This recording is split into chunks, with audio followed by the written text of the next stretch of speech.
Californians for the Arts has arranged for all meetings today to offer captioning.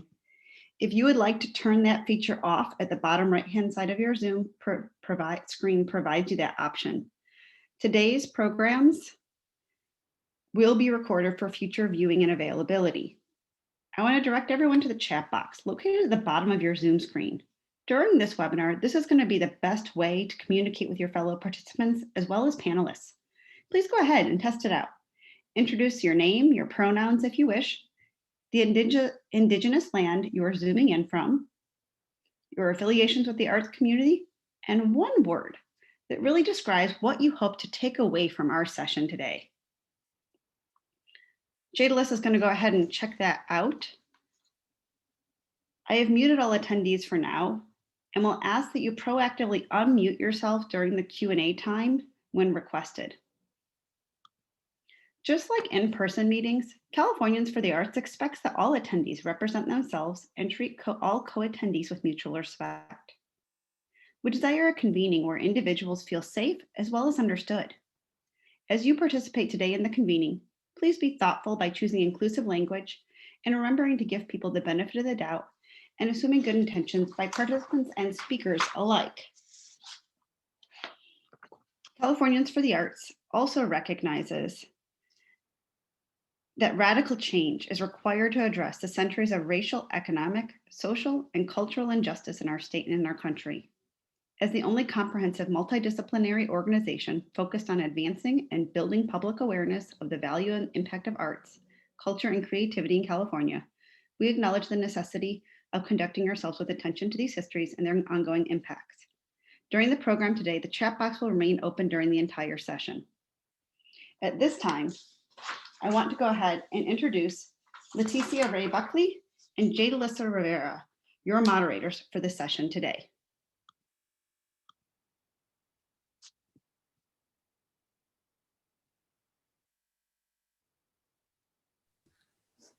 Thank you for that, Jessica. And we're going to head and start with introducing our panelists, conversation panelists for today. Thank you, Jadalisha, and I'm so thrilled to be here. I want to introduce our panelists. We'll hearing from in a little bit. Quanice G. Floyd, Anika Quinana, and Ted Russell. And then after the conversation portion of our session today, we are going to see a dynamic resource presentation from the Idea Wave Collab, who of which is composed of Ana Cervantes, Lakaya Hicks, and Nokuzola Songo. We're opening our session today with an excerpt from the opening ceremony performed by Kupuli Tukanyali for the 2018 Dia de los Muertos at the School of Arts and Culture at Mexican Heritage Plaza in San Jose.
We begin this session with a poignant reminder of the preciousness of life and the impact of the arts in our communities. In our respective organizations, we produce work that changes policies and institutions. We shift political paradigms and public opinion. We provide essential services that both stabilize oppressed communities and promote their survival. And we achieve autonomous community through our collective advocacy and depth of leadership. Now we are going to explore ways that leaders can disrupt business as usual by following the leadership and visions of Black, Indigenous, people of color, disabled, queer, and trans changemakers who are innovating what it means to deepen equity and anti-racism in our field. Before we get into the panel, we'd like to remind those present or viewing this recording that each word, gesture, or statement is the opinion of the respective individual and has no connection to any of the respective individuals' organizational affiliations unless otherwise specified. Any form of verbal or nonverbal communications by any presenters or attendees during this session cannot be held against them in a court of law. That being said, I'm going to pass the mic to Leticia Buckley to moderate our conversation today. Thank you, Jane Alicia. And thank you all. And I'm so pleased to be here sharing virtual space with all of you. And I'm particularly honored to welcome our panelists again, Quanice G. Floyd, Anika Kiwanana, and Ted Russell. I recognize that we have a limited amount of time, so we're going to get right into it. And just as a reminder that this really is the beginning of a conversation, not the end. And although our time is limited today, we expect to be having more of these conversations in the future. So with that, I'm actually going to ask each of our panelists if they would please just do a brief self-introduction. And then if you wouldn't mind sharing with us why you chose to be here today and participate in this conversation. And Ted, how about if I start with you? And you can pass it on to your panelists. Sounds good. I really appreciate it. All right, my name is Ted Russell, and I'm Arts Program Director at the Kenneth Rayner Foundation, which is in Oakland, California. And I am him, coming to you from actually what is known as Todos Santos, Baja California, but it's actually the land of the Paracu, Cochise, and Guyacara Indians. And I think it's really important to note that, because so much in the time of the colonizers, we talk about how they discovered things, but I think what the Paracu, Cochise, and Guyacara Indians discovered is that white dominant culture will take your land and tell you that you're doing you a favor. So I think that's a good introduction to what I'm talking to you about. I'd like to talk to you about the solidarity economy. And that work is dedicated to the indigenous people of the Americas and the Black people who were enslaved and brought here by force of violence. I was meditating on it last night, and I thought I would just very briefly give you a sense of it. For me, it's about how systems of domination and systems of extraction make some people rich, don't even give them satisfaction, and how we can join together as sisters and brothers. And if we do that, we find we make enough to take care for one another. So I thought I'd just start with that and pass it to Quanice. Hi, everyone. I'm Quanice Floyd. I am in Washington, D.C., the land of the Nacotchtank, Piscataway, and the Pamunkey ancestral tribes. I am the executive director of the Arts Education in Maryland Schools, which is a arts education advocacy organization. I'm also the founder of the Arts Administrators of Color Network, and I am the host of Black Arts Admin Bitch. So that can give you a little clue as to why I do the work that I do. And I'm really excited just to have this dialogue here and hope that we can really create change, because I'm at the point where I'm beyond conversation. And if we all need to be beyond conversation at this point.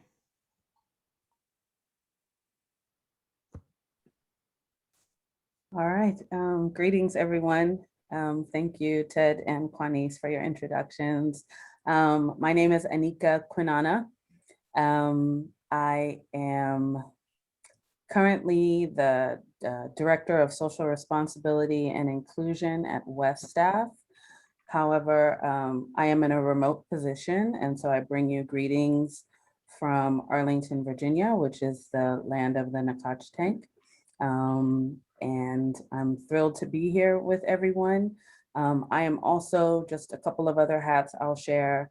I'm also chair of the Arlington County Arts Commission, chair of Arts Administrators of Color Network, and founding member of Arlington for Justice, which is a local initiative here.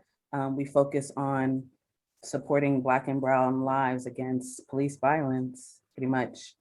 And why I wanted to participate, I want to thank Jade Alyssa for inviting me, really. We worked together at the Kennedy Center some time ago. And it's just a full circle moment. I grew up in Oakland, so I love, Ted, what you are sharing.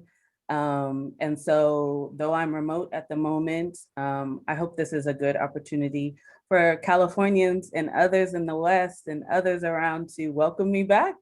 I definitely want to dig into this community and this in doing this work. And so I'm excited for this conversation, to learn from others and to grow. Thank you all. And I would like to just note to those of you attending that you're welcome to drop questions into the chat. Again, we've got limited time and we want to make sure to give as much opportunity to listen. But we'll try as best we can to monitor and lift up some questions as we move forward. But I would like to, Quanice, if you wouldn't mind expanding on what you said in your introduction and talking a little bit about, we talk about BIPOC folks and leadership, right? But what would you say leadership looks like if we had Black, Indigenous, and people of color who prioritize anti-racism at the helms of arts organizations? Yeah, I mean, I'm coming from a bit of a different mindset because right now what I see happening in the field is that BIPOC folks are being the cleanup people for white people in their mess. And so just because someone is Black or Indigenous or a person of color at the helm doesn't mean that they will be automatically focused on that work. That assumption is a stereotype, honestly. We want to just live in our joy. We want to live in our moment. We want to be who we are without always having to fight for race, fight for our rights. People just want to enjoy life. I wish I could just enjoy life, but every time I come into something, I have to educate someone, or I got to put additional labor. I got to do this, do that. But there's a quote by Victor Elon Vasquez that says, if you put BIPOC people into broken institutions, you don't fix the institution, you break the people. So I'm at the point where I'm like, let's stop breaking ourselves and let's move on from fixing these broken institutions. Thank you. It's about breaking that system. And Ted, actually, I think if you would share a little bit in thinking about that and listening to what Quanice just said, some of the work that you're doing right now is, I believe, very much about that. Can you give us some more information about that and unpack it a little bit? Absolutely. I mean, basically, if we look at the overall system we have in the United States, and a lot of that's been demonstrated in California very specifically, it's really about extractive economies and what those do to people. So what Quanice is saying, I definitely respond to. So many of us have tried to work within these systems, and what we're doing at the Kenneth Rainin Foundation, which is headquartered in Oakland, works in the San Francisco Bay Area, is really focused on systems change. So we have a system of support for artists that is more equitable, as if this one's even hardly equitable as it is. And what we're focused on is not just systems change, but doing it in ways where we can actually build an entire economy that supports artists. That ties in very much overlapping with my work at Grantmakers in the Arts. I mentioned that I'm the board chair of Grantmakers in the Arts, and Grantmakers in the Arts just released a report that I hope you've all seen about the solidarity economy, which builds political, cultural, and economic power for workers. The name of the report is called Solidarity, Not Charity. grant making the solidarity economy. And for those of you who aren't familiar, the solidarity economy is really about centering community ownership and democratic governance. So some of the models that are included in the solidarity economy include worker co-ops, community land trust, and mutual aid networks. We've seen a lot of that pop up and become more prominent due to the pandemic, due to the uprisings in the fight for racial justice last year and this year. I want to highlight the folks who did the work, Maddie Linares and Carolyn Willard, who did the work for grant makers in the arts. And what they really looked at is all these aspects: democratizing work, land, finance, government, and art. And most specifically in the world of artists, looking at co-ops, community land, and some of those aspects. So please go to a website. If you haven't seen the report yet, the website is at art.coop. That's art.coop. And the report was commissioned by grant makers in the arts and funders, including Kenneth Rayner Foundation, William and Flora Hewlett Foundation, the Barr Foundation. And it's all about the systems change work to change our entire economy. Some people talk about it as the alternative economy. Some people talk about new economies. Folks that I know in Native and Indigenous communities talk about bringing back the ancient economies, but it's really about how we all can care for one another and not have to extract and dominate. Thank you, Ted. Anika, would you, in listening to what both Quanice and Ted are saying, and from your perspective and your work over the years, you know, we talk a lot about the need to, if we're going to have equitable, we're going to talk equity, right? We need to actually look at what that means as we talk about funding, specifically thinking about that at the moment. But what are your thoughts around that and what Ted just shared? You know, with the perspective of what Quanice was saying, which is we bear the burden and it shouldn't necessarily be our burden to bear in these conversations ongoing. So any thoughts there? Yeah, so many thoughts. I'll try to contain them, you know, a little bit. But one thing I think about is the generation before me and what that looked like. I've worked in spaces where there might have been a person of color in a position of leadership or middle management or senior management, and they were the only for miles around. And there was, I'm a Gen Xer, I'll put that out there. So, you know, with us and from baby boomers, there was a lot of like, you go into the system and you change from within, right? There was that mindset. And I think what we saw by and large, that didn't work. That didn't work.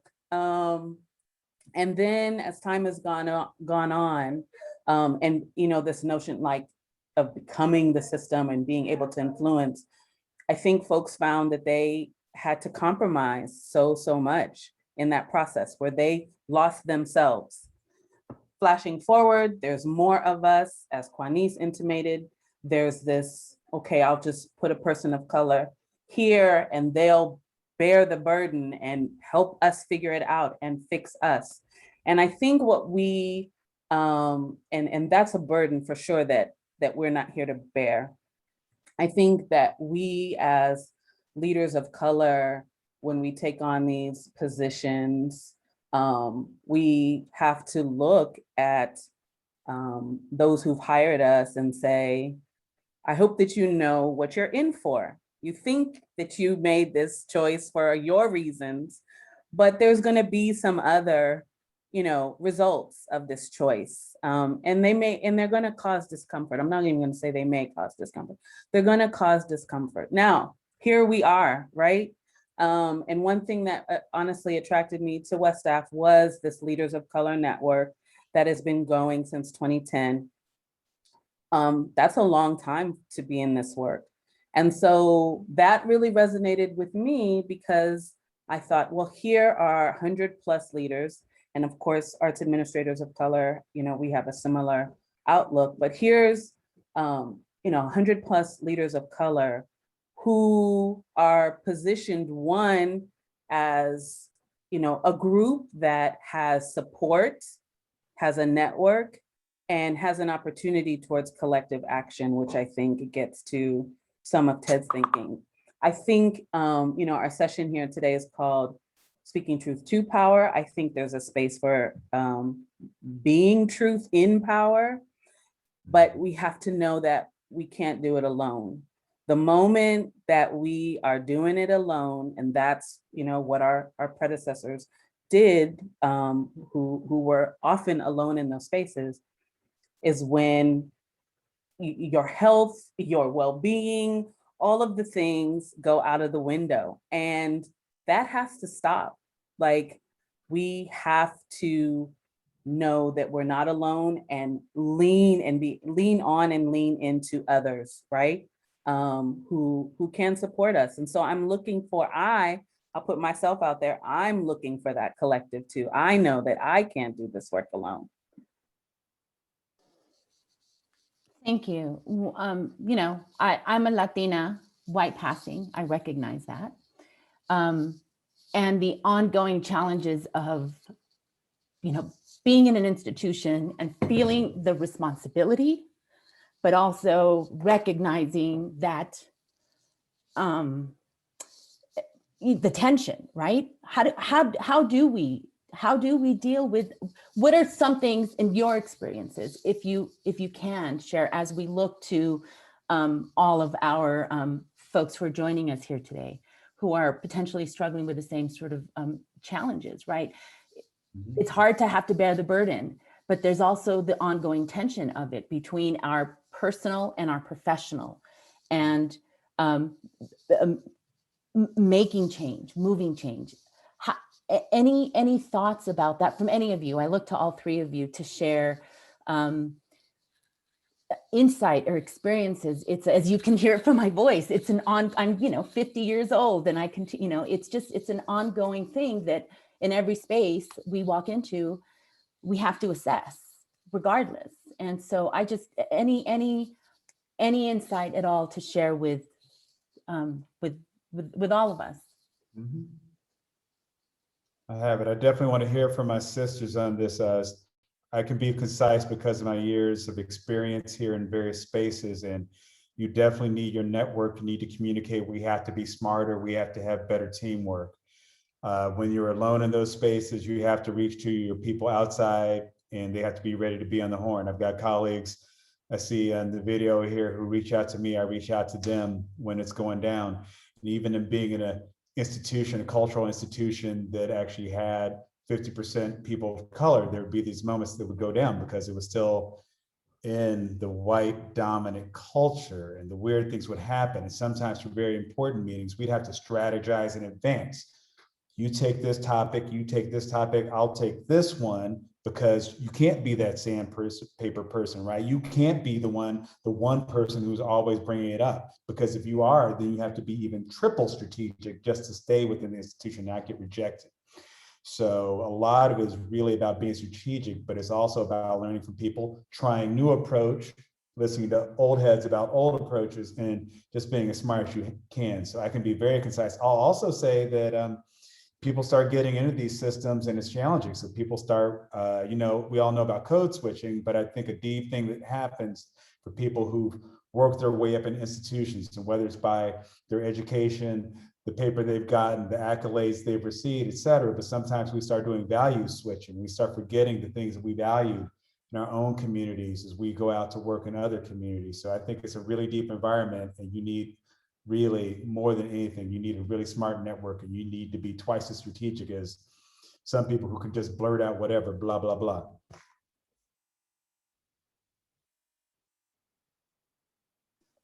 Juanice or Anika, anything you'd like to share? I mean, I can just piggyback on the network piece. I was reading some evaluations earlier, and people were saying, this is really great, but I'm fearful of reaching out to people, or I'm shy, can I really, am I good enough? All of this, that was something if we can just like get rid of imposter syndrome, just like never let it be a thing. That was a moment for me. I remember when I got one job, I literally cried ugly tears on the phone with the person who hired me. And this time when I got this job, I hung up and I said, good for them. And I noticed when I put out that energy, like every single person was saying to me, they're lucky to have you. They're lucky to have you. And so, you know, we've got to like disrupt some things internally too. That's a lot of work, but I think there's healing in that. Like wherever you are, you deserve to be there. They're lucky to have you. You're in this moment. You're just as smart, if not smarter. I don't know if you've read Mediocre. What is it? Mediocre. I just finished audibling that. If you haven't read that, please, like, and contextualize it to yourself. Like, you're just as smart, if not smarter. You belong, and push yourself to reach out to someone. I'm happy to literally talk to, you know, even if it's 5 minutes, 15 minutes, to anyone who feels like they need support, because we have got to get away from this trap of doing it alone. That is white supremacy. Thank you, Jade, Alyssa. This idea that we are individualistic and we do it, we don't even come from that. We don't even come from that. Why are we trying to constantly fit into that mold? Yeah, and not only is that collectivism inherent in who we are as people of color, I think about the sacrifices that have come before me to get me to where I need to be today, right? I am a Black-born American. 5 generations ago, what my great-great-great-great-great-grandmother was raped by the overseer, right? And so she had to sacrifice to ensure that whoever's coming down after her has that opportunity that she didn't get. And that foresight that we all have as people of color, I think is critical, right? Like right now we are trying to do a lot of work, but the work is not for us right now, it's for our future. It's for the next generation of leaders. We're spending, like, it's just a lot. And so I just think about the opportunities that we do need to invest in our own. We need to uplift our own, because these standards of professionalism, these standards of academia, this is all, it's bullshit. It's created to create barriers for people to not make those barriers. So yeah, when I just think about that collectivism, it's a critical piece to who we are as people. It doesn't even feel right for me to even try to do something by myself. Doesn't even feel right.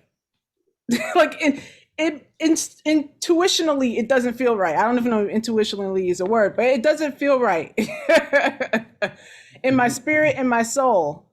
So yeah, I really, really believe, like, another piece of that is like thinking about intuition, right? If you're in a room, we often levitate to the other people of color in that same room, right? Like every time I see somebody, I'm like, oh, let me go in that corner and talk to them. So it's just like a part of who we are. And we definitely need to invest in our own. We definitely need to build up our own. We definitely need to support our own. But then also like recognize what we are sacrificing today for the next 5 generations of future leaders coming down the pipeline. Well, Quanice, I'll just tell you something that I'll speak to you directly in response, and others happen to be on the call, but I don't go into a big meeting without actually calling upon the ancestors to help me, but actually calling the ancestors of all the people in the room of all colors, because they are looking at us and their spirits may be higher and lifted, and they may have been imposed in their lifetimes, but I know that they can get us through. And every time I do that, we transcend. So I feel like these are big moments. And so whether that was at the James Irvine Foundation in the past, or the Kenneth Rayner Foundation, or at our Grant Makers in the Arts Board meeting, I got at least one of my board brothers on here on the call. So I don't even know if other people know that I do that, but I ask the ancestors to guide us all forward. And it's just it's a real dedication, and for us to work together collectively to get to higher ground, I think it's something we can do. We're doing it. Yeah, and just I think AAAM came out, they had like a theme of the year, and it was like, what type of ancestor do you want to be? Mm. So just kind of thinking in that frame. That's really powerful. I often say to anybody that asks me, I'll know when it's time that this organization that I work for doesn't deserve me anymore. That's my mantra every day. But I'll ask you now, is there anything that you can think of in terms of examples that actually aligns with what you're saying? Things that you've experienced over the course of your career, both personal and professional, that have given you that space, that have allowed you to move forward. I mean, each of you have done some really impactful things for the field, but thinking in general, like, are there any examples that you can share with everyone of something to look to? And there doesn't have to be, but I'm asking if there may be. Anyone? I guess I can go. Any space that I have gone into that I felt like were, exemplars, were either created by me and people who look like me, because we understand the healing and the care that we need for one another. When you go into a white space, as soon as you get into the door, they don't understand the generational trauma that's embedded into you. They don't understand how you view the world. They don't understand who you are and how connected you are to your past, present, and future. But so all of the primary examples of really, really great work happening, it all started off, I'm just thinking an example is like Alvin Ailey, right? They didn't want Black dancers in the mainstream dance world. Alvin Ailey created his own space. I created, along with my colleagues, Arts Administrators of Color. I created Black Arts Admin Bitch. Like, these are the spaces where I feel most truest to myself. And these are the spaces where I want other people to come into and feel true to themselves as well. Yeah, I could speak to that a little bit too, Cornelius, because I think that's where it's at. I'd say that I'm old enough that when I really got into this field, everything was in front of me, and it looked like I was supposed to kind of parrot those white examples of so-called excellence, that whole myth of quality and just that Eurocentric stuff, and maybe try to help some groups of color get closer to that. And now I realize that all the ingenuity is really happening when you name the community, right? Black communities, Indigenous communities, disabled, queer, trans, working class, people who have that extra edge, that extra creativity, they're the ones innovating models. And like I said, I'm really interested in self-determination, us creating wealth in our community. So I look to the lead of those who've been able to survive. There's this whole myth in arts organizations of sustainability, right? These organizations that are supposed to have a balance sheet that looks a certain way, blah, blah, blah, assets, liabilities, forget about it. Sustainability is a group when they could barely scratch nickels together, but the community's not gonna let them die, right? So we haven't looked at all the types of assets, the social capital, the value we have in communities. And so now I definitely look towards highlighting where the real ingenuity is, not just where, those who actually kind of have the skids greased for them. There's, I guess, two pieces. One, just tying back to the intuition. I made a decision a few months ago that I was going to lead with intuition. That was going to be like my guide. And so but that's like a daily intention that I have to come back to, right? And to, like I said earlier, disrupt my own thinking and rearing otherwise. I fully agree on the truth of Black, Indigenous, people of color spaces are the seats of innovation, ingenuity, magic, power in a true sense, and in this other sort of intuitive, I don't know how to describe it in other ways. It's just a knowing that we have, right? I was really fortunate to live and work in South Africa for 12 years, and just to work with and among communities where like joy was centered, where we might, say, oh, but why should they be happy? They don't have this or that, or innovation was there in the midst of, the way our lens would typically look from a Western white supremacist focused lens at something completely differently. And so, those moments like resonate with you, and they're things that you feel and you intuitively know exist here and in other spaces. And there's like these links all over the world, right? When you travel, when you go into other communities, it's just there. I don't know how to frame it any other way.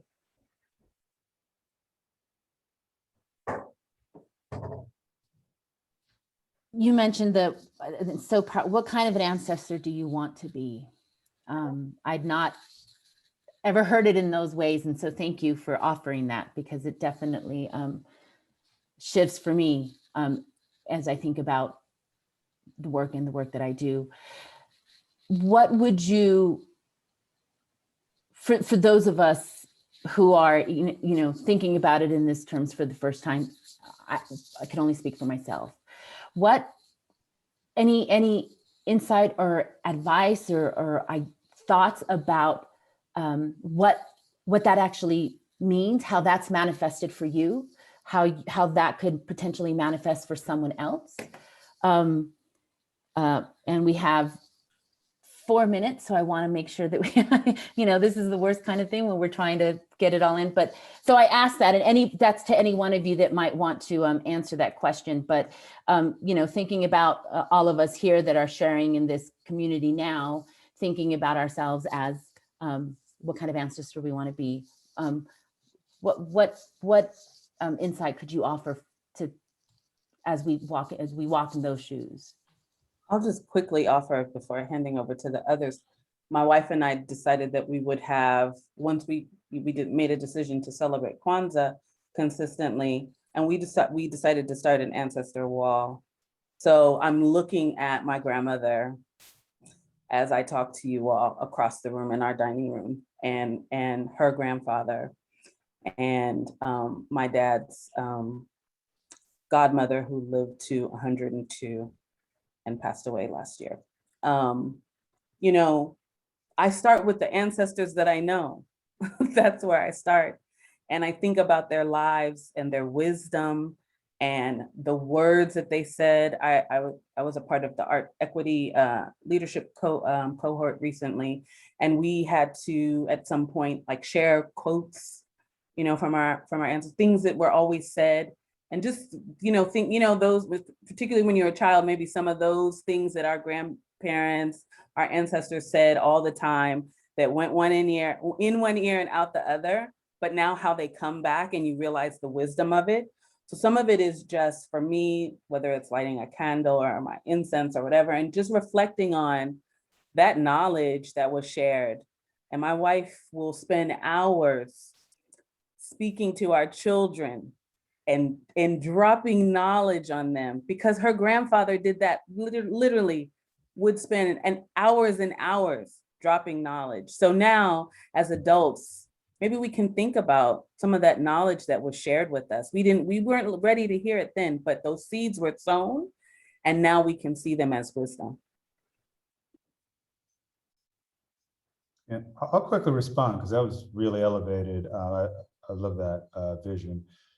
For me, it's just about holding open the possibility that you can get to where you really want to be. So I wasn't sure I'd ever be a program director in the Bay Area, just because I wasn't sure there'd be an institution that would be committed enough to equity for me to be in that place. But when I came in as associate director at Rainin, my dialogue and negotiations included the fact that I was committed to racial equity because as board members of Grantmakers in the Arts, we had not only committed the institution to racial equity, but we individually unanimously committed ourselves individually. So I could say to Raina, well, I'm very interested in this position, but I can't do it unless we're going to do some racial equity work. And so now I continue that type of vision. So I hold out the idea of like, what if every cultural worker who wanted a job got it? What if all artists could get support for their projects? What if artists all had permanent affordable housing? What if there were credit union for artists? What if arts institutions that are culturally grounded were supported? I'm holding out that vision, and I feel like a little bit of that reality, as far as the way it may seem, is fast forwarding, because it seemed like some of those things were 20 or 30 years away. And now we're shifting arts philanthropy. So I think we can get there, but sometimes holding on to that vision, which I actually tied to the intuition piece that you were just speaking of, holding on to that vision and saying, that is where I'm headed. That is my North Star. That is my place. That is my commitment, helps bring it to you. I don't know how it works. Yeah, yes to both Anika and Ted.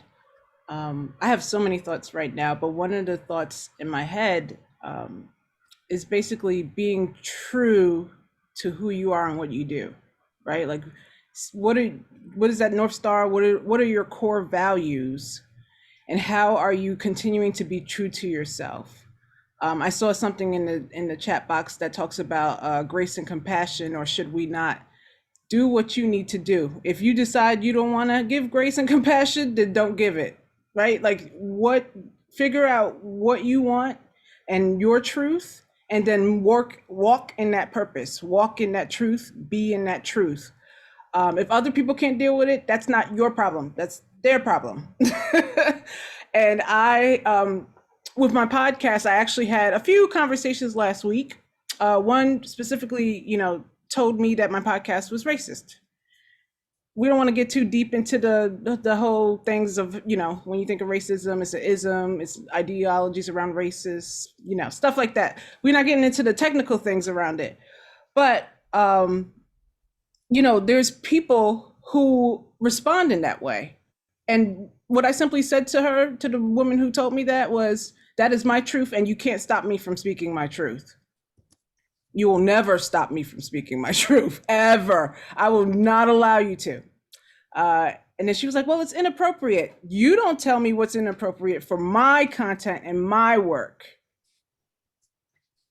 So like I said, stay in your truth and be grounded in who you are. Thank you. We are at time. I'm trying to be respectful of time as well, but I am so honored to be here. And thank you, Quanice, you took the question right out of my plan. So I appreciate you addressing that. And actually all of you addressed it in your own way. So thank you. I am going to, at this point, say thank you to all of you. Again, this is only the beginning of a conversation.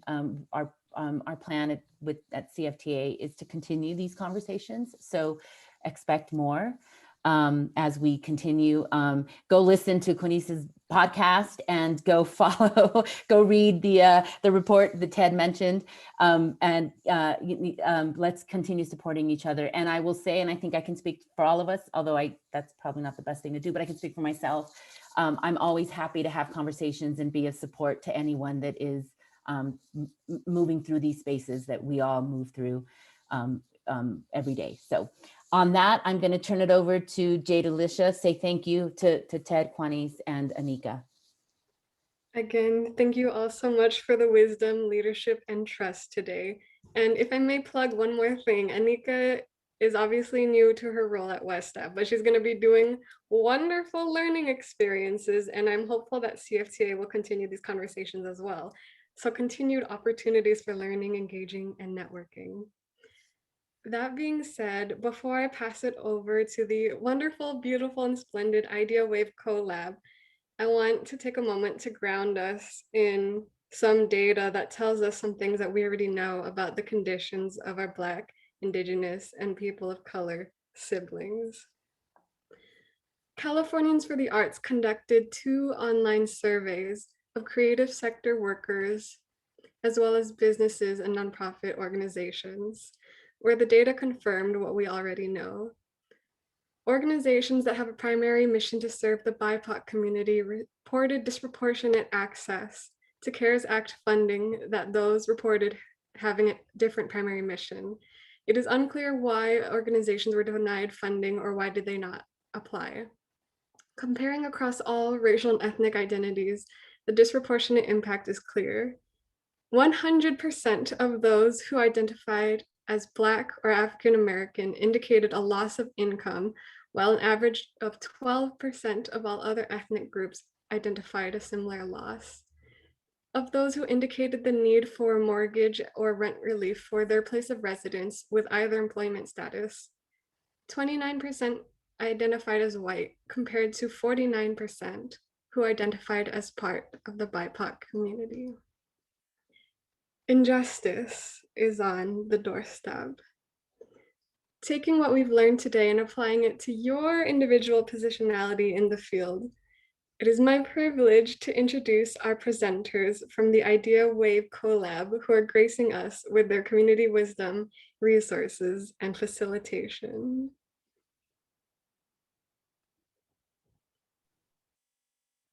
Hi, thank you, Jade, Alyssa, for that very kind introduction. And yeah, it's a lot. And I would like to just invite us all to just take one deep breath because it is a lot.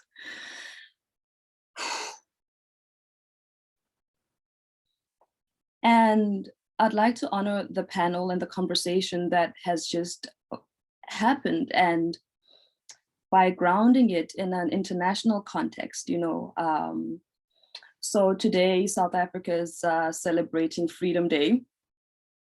And this means that it's been 27 years since everyone had voting rights, and my grandmother and people that look like her shuffled to the polls and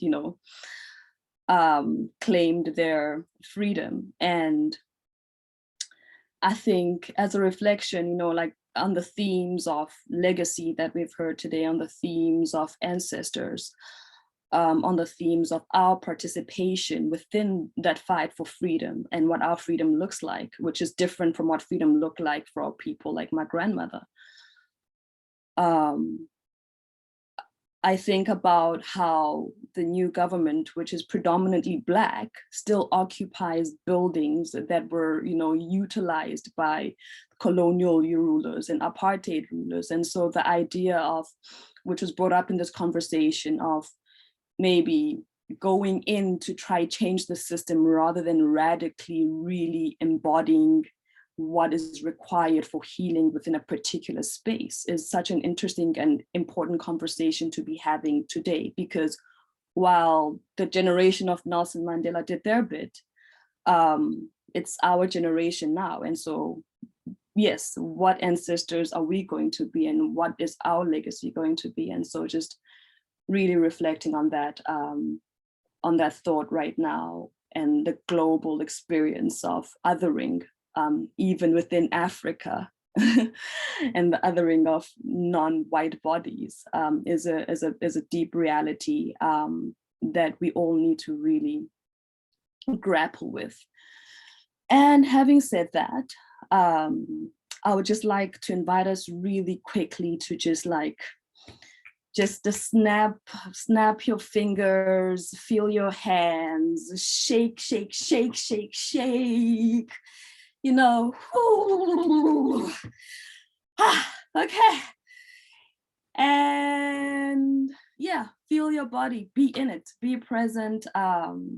It's been short, but it's been long, and it's been dense, and embrace the next part of this experience. And with that, I'd like to just really introduce and welcome my colleagues, Anne and Lakaya, who are gonna talk us through the session.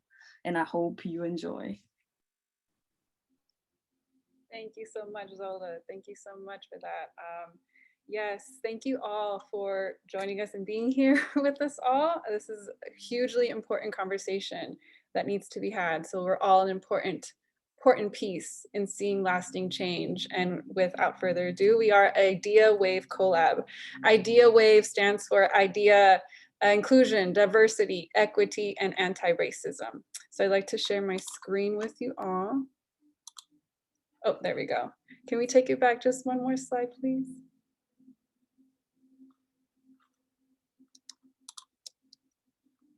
Sorry, one more or two more. Slide number 9.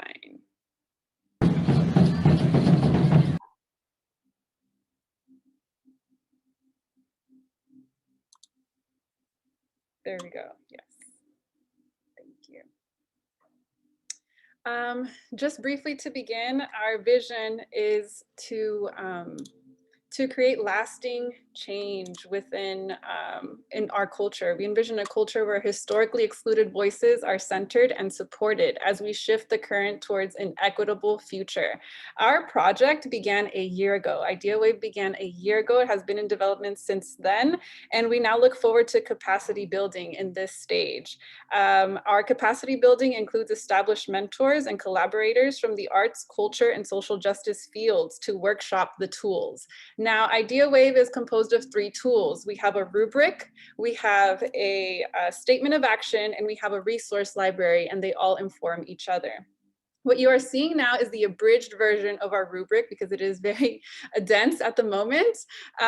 We currently have the areas of land context, which include land acknowledgement and community relations, personal, interpersonal, and staffing.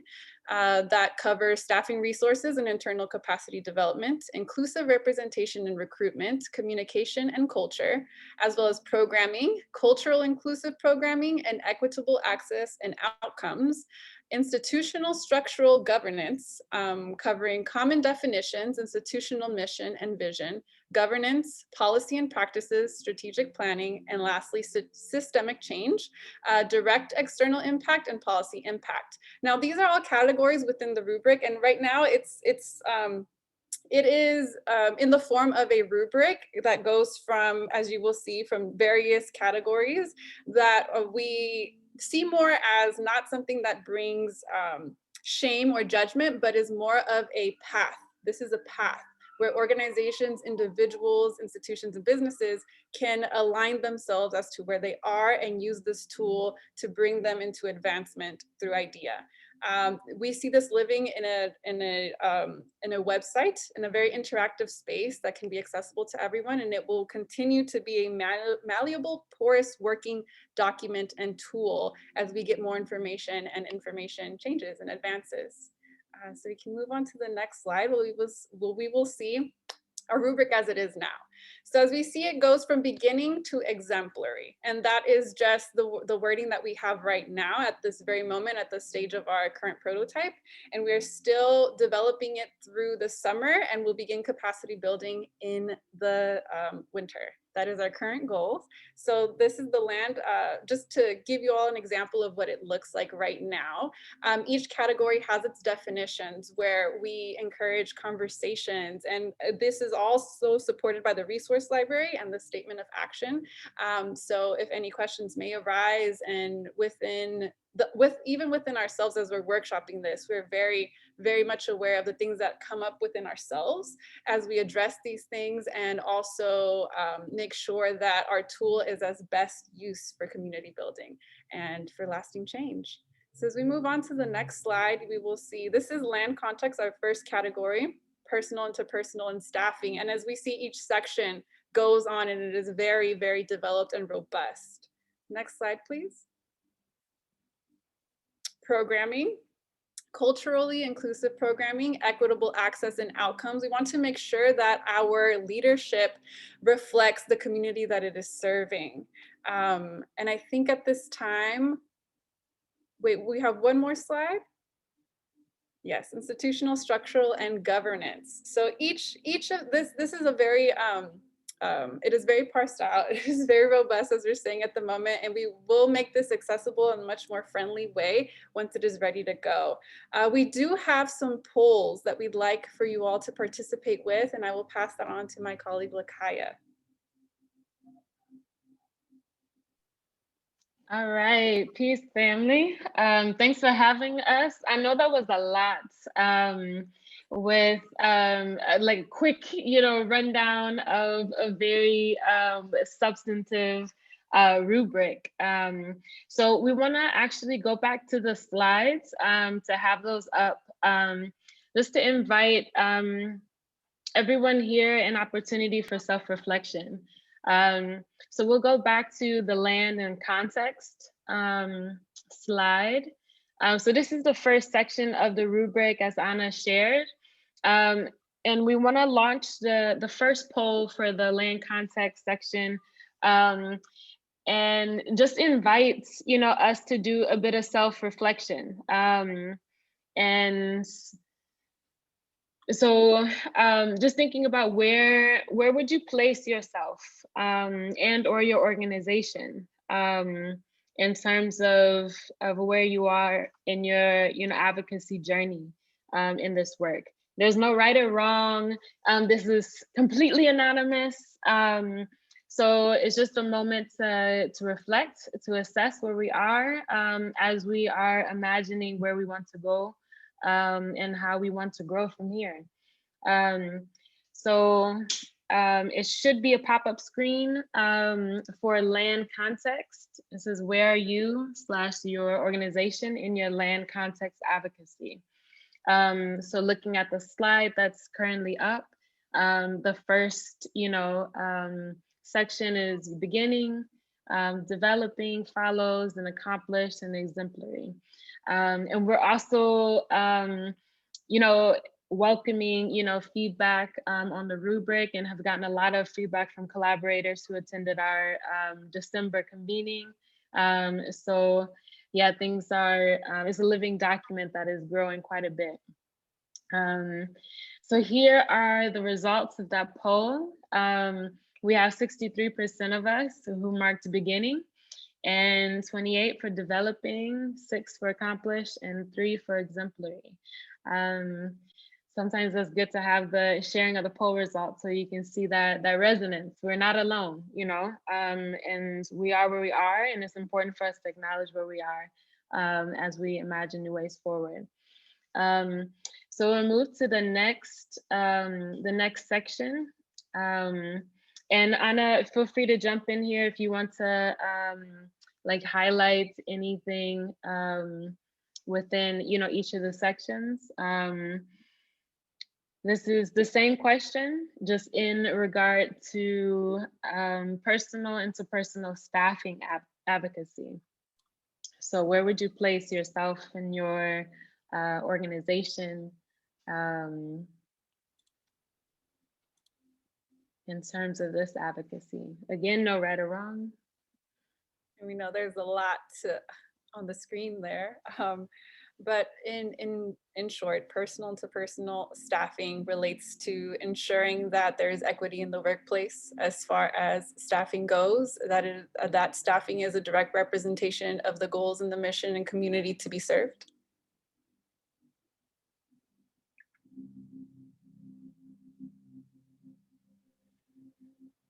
I appreciate the background music as we're reflecting. Yeah, and this one is, there's a lot more here, so we want to allow a little bit more spaciousness to reflect, and the results are in. For this one, developing is at 56%, beginning follows, and then accomplish, and then we have 0% for exemplary. We appreciate y'all coming honest and full to the self-reflection. So the next one is programming. With programming, is there equitable access? Do community members and communities served have a voice in the programming that is being offered? Are there equitable, is there anybody that's a liaison to connect with community members? What does programming and equity look like there?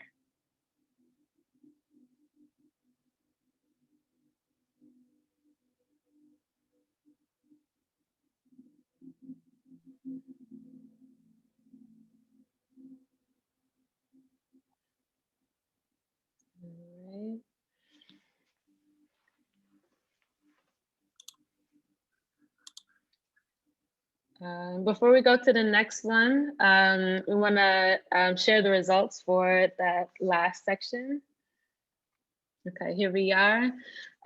Developing again was a majority response from the group, and beginning and accomplished were neck and neck, and 0% again with exemplary.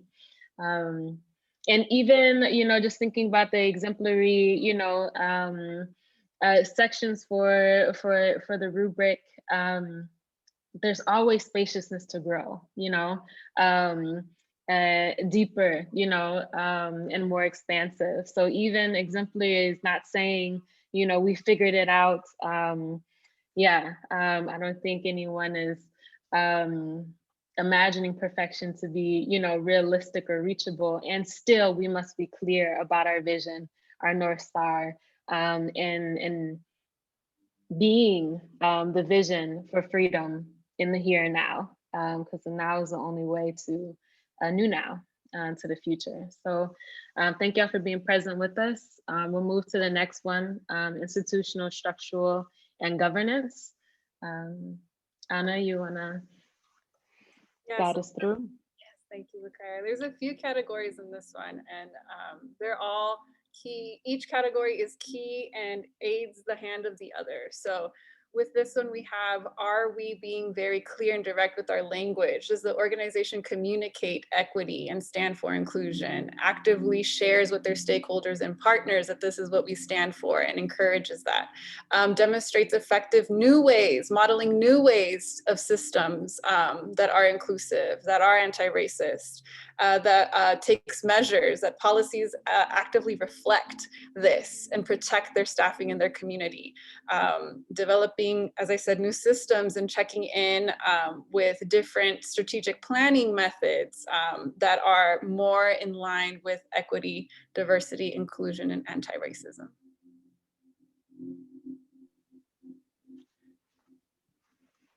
Indeed. Thank you, Anna. And as we're going through this self-assessment with the polls, like Zola invited us at the beginning, I want to re-invite us to continue checking in with our bodies, how our breath is doing, what our shoulders and necks are doing as we're going through this. Are you noticing any tension, coming up, breath getting shallow? Is it getting deeper? Are you tapping into your, self-care practices? Are you reaching for your stones, lighting some Palo Santo? What's coming up for you? And just noticing. No need to change what you notice. No need to fix anything. Just noticing what's coming up and honoring that wisdom therein. So might we have the results? All right. So again, developing is at 50%. Then we have beginning at 41%, and accomplished at 9%, and again 0% at exemplary. We appreciate you all sharing your responses. The next one is systemic change. Thank you, Lakaya, for guiding us through this journey in an abridged way. Systemic change is, if I could say a favorite, this is one. I think one that will really impact as far as organizational and in the business, and that is the direct and policies. What does that look like? How does long-term do we protect this and ensure that this is something that is sustainable, that has protection, and that includes the systems, right? Renewed systems, positions, our staffing, our community. How are we protecting our community long-term as in regards to IDEA? How are we doing this and ensuring that this is something that is long-lasting with our policy? And that looks like direct external impact as well through our policies that we uphold.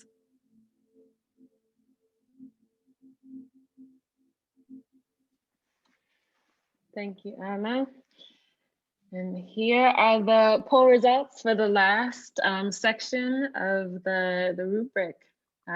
So we have beginning with 50% and developing with 46%, and accomplished at 4%. And again, exemplary at 0. And so wanna just have a moment for continued self-reflection. And also, you know, we're individuals having a collective experience right now. We were able to see the poll results, you know, for our individual self-reflection and assessment through the polls. And so I'm also curious if you all have any reflections on what you saw, like anything that surprised you, stood out to you, you know, in the reflections. I think one thing that stands out is that we were more at beginning and developing towards the end, and at the end we ended around beginning.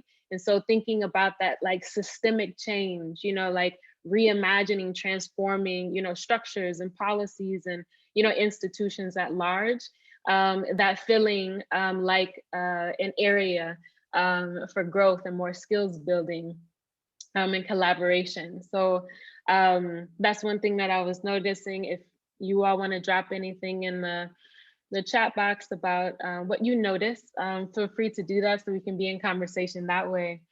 But for this next moment, we want to again get that music playing in the background to continue checking in with our mind, bodies, and spirits, you know, for moments. And we want to again harvest that that knowledge and wisdom that's coming from what's happening in our embodied experience during the self-assessment. What might that wisdom be inviting you to do, to not do? What are some next steps, some personal political commitments that might be surfacing for you to move forward in your work with? And I want to invite you, as you're listening to the prompts, there's no need to respond in the chat box. This is your moment. Like for all the yogis out there, this is a moment for Shavasana, you know, for that integration to happen. We just had a full experience together. And this is a moment to integrate everything that we experienced during this convening. Let it all take root in our spirits, our minds, our bodies in practical ways.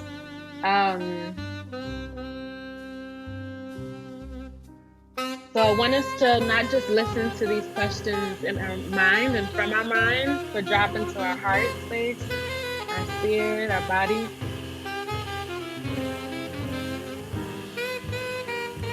So what are some commitments that your spirit might be calling for?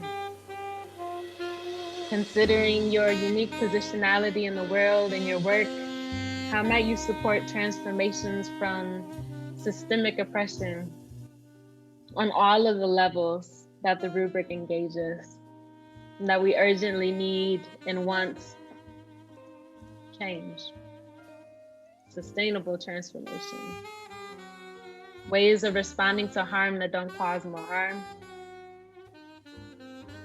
ways of being free in the world that don't encumber others' freedom. We also invite you to imagine what it'd be like to use the rubric. How might this resource support you in your organization and your advocacy work?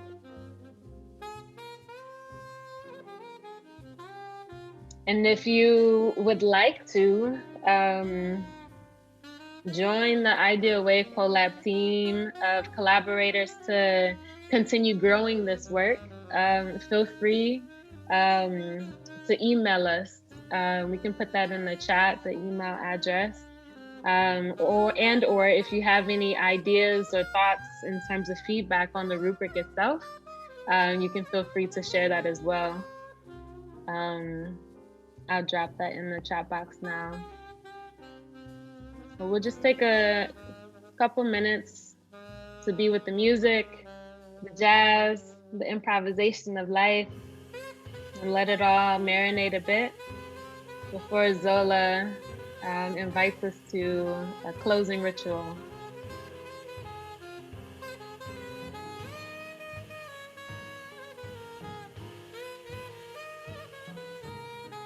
I would just like to address that there are those expressing a desire to interact with the rubric as it is now. We are in its development stage currently, so we will be capacity building towards the end of the year, and we would be more than happy to share the resource as soon as possible come the end of the year. So if you're interested, please do message us so we can stay in touch with you, and we would absolutely love to share this and extend the network as far and wide as possible.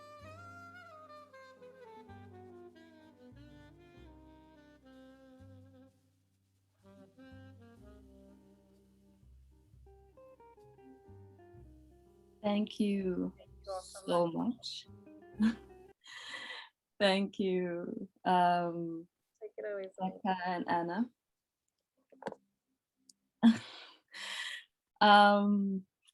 Yeah, I'm the cool uncle that comes and does the fun stuff. And so in the spirit of being the cool uncle, I'd like to close us off by just like a reflection of how much power we have, and something resonates like deeply right now for me that I feel we need to do as a team. So in a few, I'm gonna ask you to unmute for 1 second. And I'm gonna make a call that was used in the South African liberation movement. And it's Amandla Awethu. And some of you have heard this before. And Amandla means the power. Awethu means is ours. And so when I say Amandla, I'm inviting you all to say Awethu. It is ours. So in the count of 3, I'm going to say Amandla, and I invite you to claim the power as Awethu. There, it's ours. So 3, 2, 1. Amandla. Awethu. Thank you so much. Thank you so much for having us.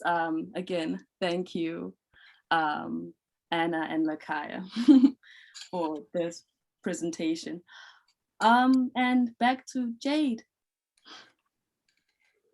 Thank you so much again for the beautiful and highly informed workshop presentation. It is clear that diverse data sets and resources continue to inform the work, and we look forward to witnessing the evolving leadership of the collaborative. As we gather and conclude our session together this Arts, Culture, and Creativity Month, with attention to the dire need to invest financial and human resources in the arts community, we do well to lead with racial equity in our joyful quest for cultural equity, as well as an ardent desire to share that joy. As we conclude our time together, we still have splendid lineup prepared for you all. It is all free, but you must register to attend, and registration is still open. Right after this session concludes at 3:15, Ron Mariera and Keisha Dumas are facilitating a workshop on the art of advocacy, where you're going to learn steps to build your advocacy movement. So speaking of concrete steps, this is going to be a place where you will have a tangible takeaway of an advocacy plan. So if you'd like support in facilitation on that, we encourage you to attend.